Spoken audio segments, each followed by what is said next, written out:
Ngayon dati pong tinatawag pong opposition na country, itong Bicol region, dilawan ito. Malamang hindi na ito dilawan ngayon. Nakita ninyo doon sa rally ng Alyansa ng Bagong Pilipinas. Ang estimate ng mga tao po na dumalo, mga around 40 to 50,000 po. Ganon katindi, kainit ang pagtanggap mga kababayan ng mga Bicolanos ngayon sa ating administrasyong Bongbong Marcos. Yes. Na-realize ng mga Bicolano na iba pala po ang pamamahala ng ating Pangulo. Kung ikukumpara natin sa mga previous administrations, I think hindi ko na nga po mabilang yung pagpunta dito. Ilan na ba? Baka mag-10 beses ng pabalik-balik dito yung ating Pangulong Bongbong Marcos. Lalo yung kasagsagan ng baha, yung mga calamities na tumama po. In fact, party yun, mga kababayan. Sinadya, mga kababayan, ng ating Pangulo nang pumunta kahapon dito. Miniting na din niya yung RDC, Regional Development Council. Ito naman po yung bago naming product na binibenta online. iGlow Serum, whitening po siya. Tingnan ninyo yung epekto sa aking anak na architect before and now. Yung mga inquiries po ninyo, dumiretso na lang kayo sa kanyang Facebook account, Riz Maravillas. Joke time muna mga kababayan, kwentong katatawanan before sa ating mga topics. Padala ni Dondon. May 3 magkakaibigan, si Isko, si Pedro at saka si Juan. Nagpapayabangan sila mga kababayan, pinagyayabang yung kanilang lola. Sabi ni Isko, alam niyo ba pare, ang lakas pa rin ng lola ko. Biruin mo niya, 75 years old, nagsusumba pa rin siya, 3 times a week. Sabi ni Pedro, nako, wala yan sa lola ko. Ang lola ko, 80 years old na. Pero nag-gym pa rin siya. Sumali nga sa powerlifting. Galing. Malakas pa. Sabi ni Juan, mas malupitan niya yung lola ko. 90 years old na siya, nasa ospital ngayon. Sagot ni sabi ni Pedro, sabat ni Pedro, paano anyang naging malakas yung lola mo? Nasa ospital na nga. Nasa ospital na nga siya. O anya, tinakbo namin kagabi sa ospital. Nanganganak.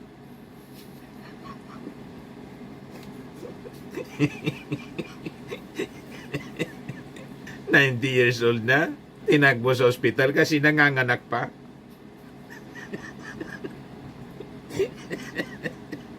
Malupit nga, mga kababayan. Matik na. Dondon, 200 pesos. Padala mo yung yung GCash mo. Qualified ka na rin sa monthly draw. 5,000 ang price. Grand draw, 10,000 po. Kasama ka na rito sa grand draw at monthly draw.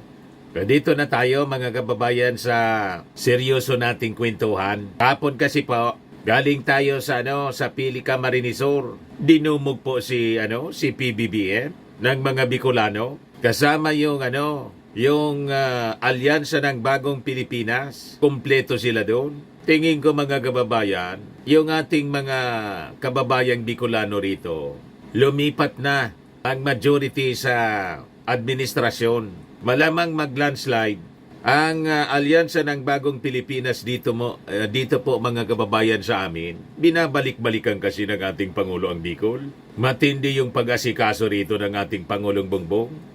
May servisyo fair nga po. Before ng rally, dumalo muna ang ating Pangulo sa isang servisyo fair.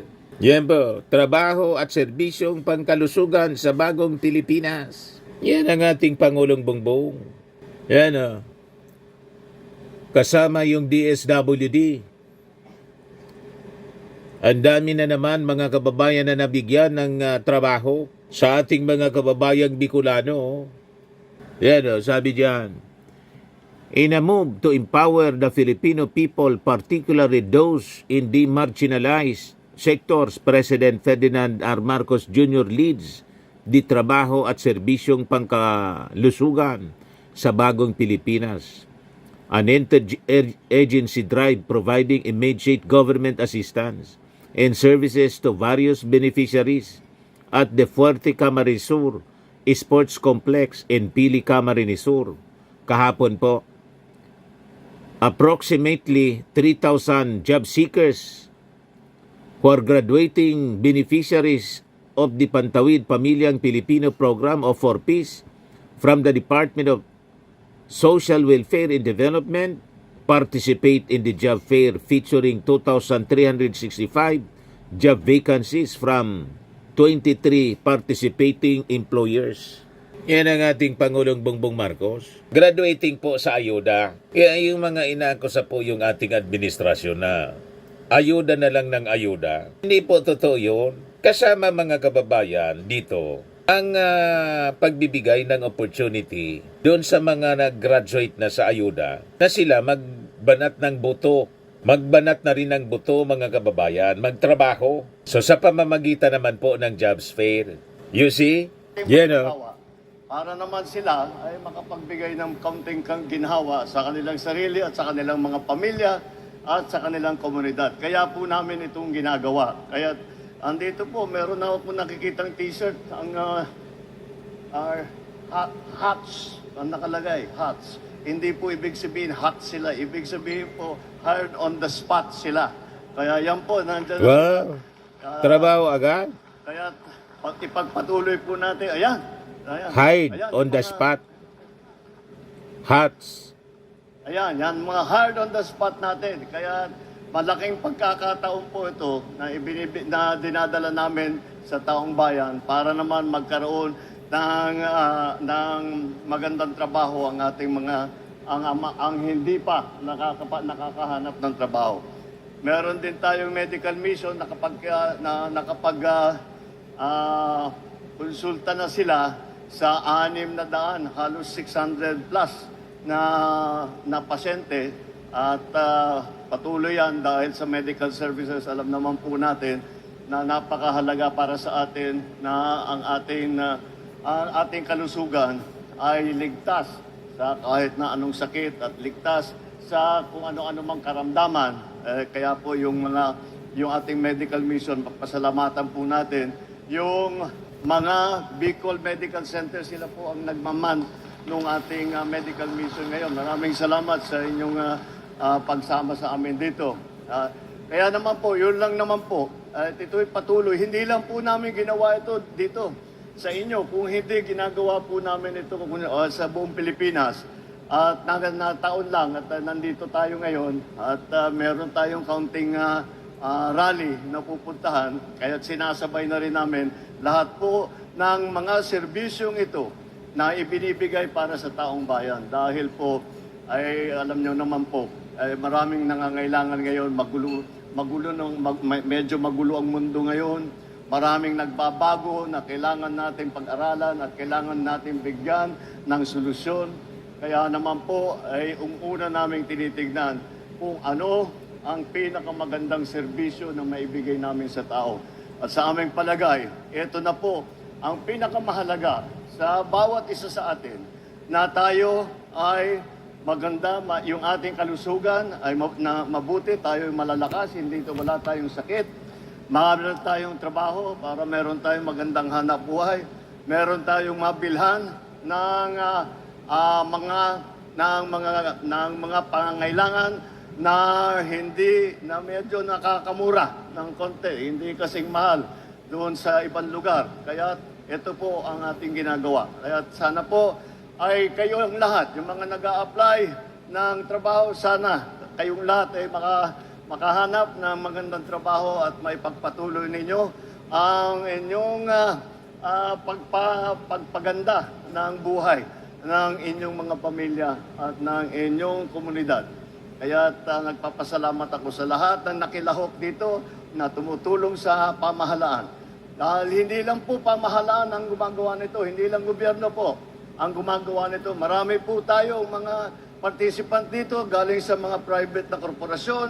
Sila po ay naghahanap din ng manggagawa at yung matching na nating ginawa. Maraming salamat sa inyo sa inyong pakikilahok dito sa aming ginagawa na job fair. At lahat po ng ating tatanggap ng benepisyo sa 4Ps, ng mga 4Ps, ay sana po ito'y makatulong sa inyo para maging mabigyan naman kayo ng kahit papano, mabigyan po kayo ng kaunting ginhawa. Yun lang naman po, maayos naman po. Maraming salamat sa napakainit niyong salubong. Good luck po sa inyo lahat. Maraming po salamat. Ngayon dati pong tinatawag pong opposition country, itong Bicol region, dilawan ito. Malamang hindi na ito dilawan ngayon. Nakita ninyo doon sa rally ng Alyansa ng Bagong Pilipinas. Ang estimate ng mga tao po na dumalo, mga around 40 to 50,000 po. Ganon katindi, kainit ang pagtanggap mga kababayan ng mga Bicolanos ngayon sa ating administrasyong Bongbong Marcos. Yes. Na-realize ng mga Bicolano na iba pala po ang pamamahala ng ating Pangulo. Kung ikukumpara natin sa mga previous administrations, I think hindi ko na nga po mabilang yung pagpunta dito. Ilan na ba? Baka mag-10 beses ng pabalik-balik dito yung ating Pangulong Bongbong Marcos. Lalo yung kasagsagan ng baha, yung mga calamities na tumama po. In fact, party yun, mga kababayan. Sinadya, mga kababayan, ng ating Pangulo nang pumunta kahapon dito. Miniting na din niya yung RDC, Regional Development Council.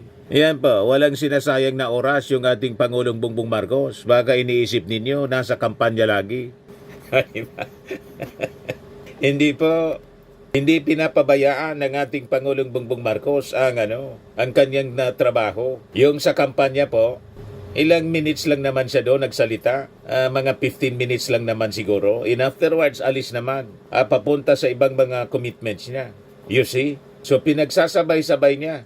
Mga kababayan, ang mga meetings. Ganon ka-hectic yung schedule ng ating Pangulo. Di ba galing pa lang siya doon sa Isabela, Cagayan? Kasi in-inspection niya, mga kababayan, yung bumagsak na tulay na ang sabi ng ating Pangulo, based sa initial na assessment ng DPWH, under-design daw po, may na yung pagkadisenyo. Kaya yung mga tulay po na pinagawa ng previous administration, ipapa-imbestiga na rin po, ipapa-inspeksyon. May ng klase kasi sunod-sunod po. Sunod-sunod ang pagbagsak ng mga tulay. May Senate inquiry na nga po. Pati yung Congress magpapaimbestiga. May na yung pagkagawa ng tulay ang malamang malakas yung korupsyon.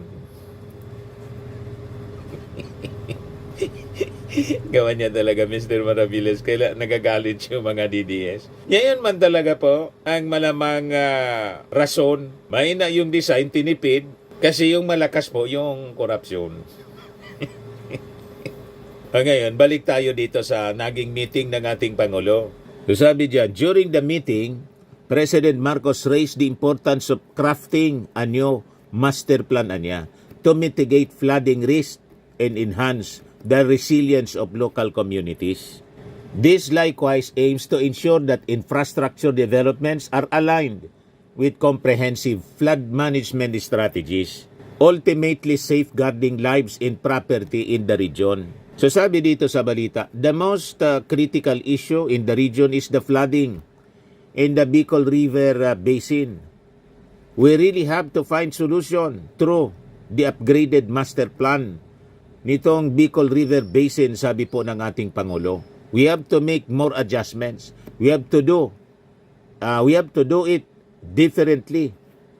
So among the top priorities were infrastructure issues, particularly in the wake of perennial flooding, poor inter- and intra-regional connectivity, and deteriorating highways like the Andaya and ang Maharlika. Kasi sabi nga po ng mga bisita galing sa Maynila kasama sa kampanya po, nakausap natin kahapon kasi nandun tayo sa rally ng Alyansa ng Bagong Pilipinas. Nabanggit yun ni Ping Lacson, saka ni Tol Tolentino, at saka ni Benor Abalos.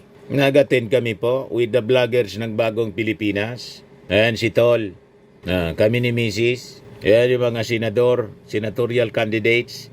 Si Tulfo, Erwin Tulfo, si Ping Lacson, si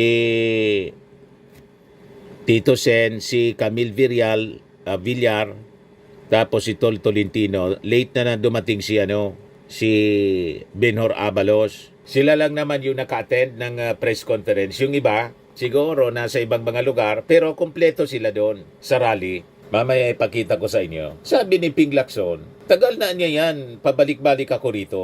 Laging ganon ang problema. Kasi niya, ang nangyayari, lalo yung Andaya Highway, Marlica Highway, yung papuntang Bicol po, kaya po kami ni Mrs. hindi na mag-bus. Dati nagbabas kami, kaya lang talagang ang hirap po. Aeroplano na lang kami palagi, kaya lang magastos, malang pamasahe. Pero di bali na, basta hindi tayo ma-discomfort masyado. Kasi ang nangyari po, mula nang ipagawa yung Andaya Highway, sige lang ang repair. Pagkatapos na ma-repair yung nasira, simula ng construction niya. Matapos yung construction sa unahan, hindi pa natatapos yung another segment ng kalsada, yung naunang kinonstruct, giba na. Ang nakagiba man lang po, yung mga equipment, mga trucks na dumadaan pong ang lalaki, nagakot ng mga boulders, graba, buhangin, na ginagamit sa construction. Ganon palagi po. Ibig sabihin, substandard talaga. Saan ka nakakita na patrabaho mga kababayan na kalsada na simula ng buksan yung construction ng highway hanggang ngayon, siguro mga 30 years na yung lumipas. Sige lang ang repair po. All year round ang repair. Walang katapusan. Dinisenyo talaga po yung kalsada dito sa amin para masira, para tuloy-tuloy lang ang pag-budget. Kaya sabi ng ating Pangulo, panahon niyang gawin natin ito na we have to do it differently niya. Sa ibang bansa, hindi man po ganyan na all year round mga kababayan ang repair. So malayo po yung quality ng pagkagawa ng kalsada dito po sa amin. Napakahina. Ang malakas sigurado ang korupsyon. Yung pa-north po na kalsada, napakaganda. Pumunta kaming Baguio ni Mrs. Hindi basta nasisira, maganda yung pagkagawa, pero yung dito sa amin, matindi talaga. Sabi nga ng iba, paraan niya talaga sinasadya. Alatado. Yun mga kababayan, ang napansin ng mga bisita namin dito, mga kandidato at mga kasamang staff ng Alyansa ng Bagong Pilipinas. Iyon ang pinag-usapan sa RDC meeting ng ating Pangulong Bongbong.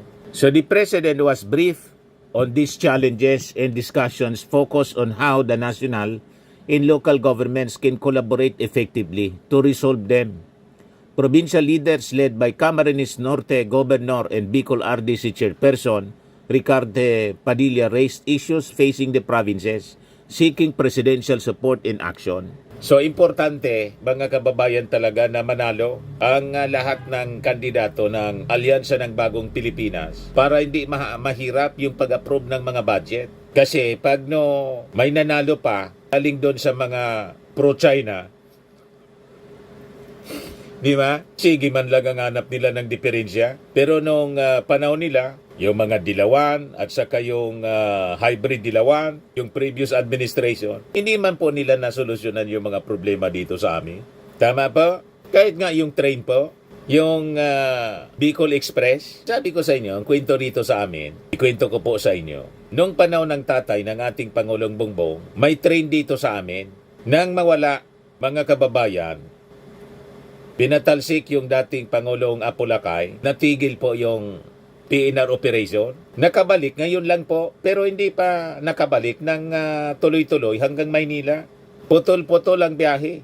Talagang pinabayaan po ng mga previous administration.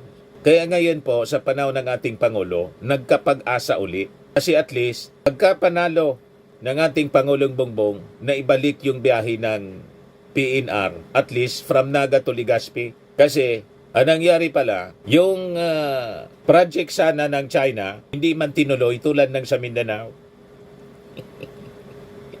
You see, may kolatilya kasi po. Kaya sabi po ni Tolentino, importante niyang i-renegotiate ito, hindi na sa China, kundi mga kababayan, in other countries tulad ng Japan or South Korea niya. Yung rehabilitation po ng PNR line dito sa amin. Ito yung inasikaso, mga kababayan, pinag-usapan sa RDC kahapon. Nang pumunta uli dito yung ating Pangulong Bongbong. Kaya dahil po sa napakaraming mga projects ngayon, dito po sa amin, ng Marcos administration, malamang sa malamang, yung dating opposition country na Bicol region will support the administration all out po. Ang kikita ninyo sa kampanya ng Alyansa ng Bagong Pilipinas, talagang dinumog po. Yan po. Kakita ka ng crowd na ganyan po. Matindi. Hindi maulugang karayom po. Yan ganyan kadami.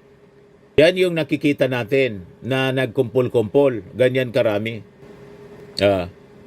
Pero sa labas, mga kababayan yan, napakarami pa. Yung iba nga po, hindi na bumaba sa mga jeepneys and buses. Sa sobrang dami po. Kaya talaga more than 50,000 yung crowd. Grabe po yung traffic kahapon. Doon sa Pili Camarines Sur. Lalo na doon sa surrounding area ng Binio. Ang hirap makagalaw mga kababayan. They brave the heat of the sun.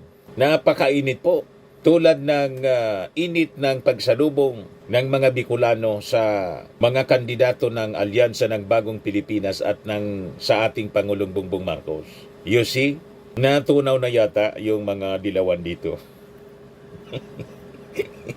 Karamihan dito, yung mga dati itong mga supporters ni Leni, yung si Leni Robredo po, kumakandidato as mayor ng Naga City. Hindi na po national position. Kaya, yung mga lahat bumuto kay Leni Robredo, nandito na sa Alyansa ng Bagong Pilipinas. Suportado po ng Gobernador, Congressman Villapuerte. Yan po. Ayan pakinggan natin yung ating Pangulo. Mga kababayan, malinaw po ang direksyon ng aming grupo ng alyansa na ito. Ito ay para sa kaunlaran, para sa kapayapaan, at hindi para ito sa pag-aaway-away at sa pag-aapit. Ang kailangan po natin para tayo'y umunlad, hindi po ang pananakot o paninigaw. Ang kailangan po natin ay solusyon. Hindi mga mainit at maanghang na salita na wala namang kabuluhan at wala namang kinalaman sa pinag-uusapan. Ang mga kandidato ng alyansa ay kasama natin sa pagpapataguyod ng interes at kapakanan ng bawat Pilipino. Ipaglalaban po namin ang ating soberanya at karapatan sa pamamagitan ng diplomasya at dignidad. Hindi po natin isusuko ni isang pulgada ng ating teritoryo at hindi tayo kailangan sumunod sa kahit na sino pang dayuhan. Tayo po ay may ganap na karapatan at dapat makinabang sa yaman sa ating sariling bayan. Sa laban kontra sa krimen at droga, hindi natin kailangan dumaan sa madugong solusyon. Wala kaming paniniwala na ang solusyon sa krimen at sa droga ay ang pumatay ng libo-libong Pilipino.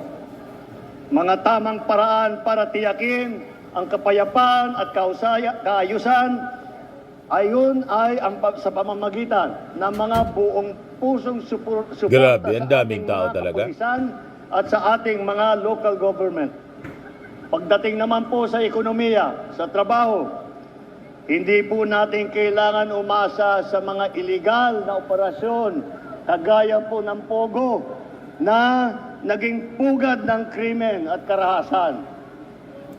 Ang solusyon po ay tunay na trabaho, kabuhayan, suporta sa maliliit na mga gawa, sa maliliit na mga ating mga magsasaka at mangingisda.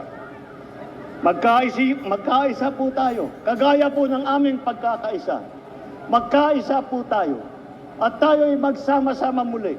At tayo'y magsama-sama upang maabot natin ang ating pangarap, ang ating pinapanaginip ng magandang bagong Pilipinas. Yan po ang hangarin ng alyansa. Yan po ang hangarin ng aming pagsasama. Kaya po kami nagsama upang palaguin, pagandahin ang serbisyo ng gobyerno. Kaya po, pagdating po sa Mayo, Pagdating po sa Mayo at kayo ay pupunta na at boboto, huwag na kayong magdalawang isip. Tignan nyo po yung alyansa, 12-0 po, i-shade nyo na kagad para sa alyansa. Mabuhay ang alyansa para sa bagong Pilipinas. Mabuhay ang Bicol. Maraming salamat po sa inyong lahat. Muli, mga kababayan, ang di ba? Pangulo ng Republika ng Grabe Pilipinas, po. His Excellency Ferdinand R. Marcos Jr. Mga kababayan Bicolano! Hindi maulugang karayom sa dami po. Para sa bago! Yung iba niyan, nandito sa mga lilim ng kahoy. Sa paligid, napakarami pa. Mga kababayan, kahit napakainit ng panahon. Mabuhay kayo lahat! Here we go! Everybody! Grabe po. Diyan, ang dami pa dyan tao. Tapos, yung mga jeepneys nasa likod. Yung iba hindi na po bumaba. Iba mga vans, mga buses po. Buong lalawigan ng Camarines Sur. So, mga 50,000 plus yung estimate ng mga dumalo. Kaya yung Bicol Region, hindi na opposition country po ito. BBM country na to. Natunaw na yung mga opposition kasi nakita nila kahit hindi sila bumoto noon, majority hindi bumoto. Pangalawa dito si PBBM sa amin sa buong Bicol. Leni Robredo ito. Siyempre, Bicolana si Leni Robredo. Pero ngayon, mga kababayan, nakita ng mga Bicolano, hindi po pinopolitika ng ating Pangulong Bongbong Marcos ang mga Bicolano. Tinatrato niyang patas. Pag kailangan tulungan, tinutulungan talaga po. Kaya pabalik-balik siya rito po dahil sa sunod-sunod na calamiting tumama. And this time, yung pagsasaayos po sa mga flood control projects dito po sa amin. You see? At itong ating programa mga kababayan, atin sa inyo nitong ating mga sponsors. Fairmax Framing and Lifting Cream. Pinapay po sa mga pulses in affected area. Mainam po ito sa mga pains at paninigas ng mga kasukasuan. Ito sa mukha naman yung application, anti-aging, Automax po siya. Ito ay Glow 60 mga kababayan. Whitening po siya. Made in South Korea. Ito naman po, Ningxia Red Mix Fruit Drink. Gawa po siya sa goji berry. May anti-cancer properties po siya. At sa mga nagana po ng malinis and spacious fitness gym, pumunta lang po kayo sa aming Colossal Fitness Gym. May Grab ka rental din po kami. At bills payment po sa aming office. At saka sa mga mahilig po sa mga imported bags, manood po kayo sa live selling ni Madam Aileen Rosales sa kanyang Aileen Closet po. Pati mga shoes, ito yung kanya po. Ito yung kanyang page. Kita ninyo, napakagandang mga online selling po siya. Si Madam Aileen Rosales. At cellphone number niya po 773-798-7816.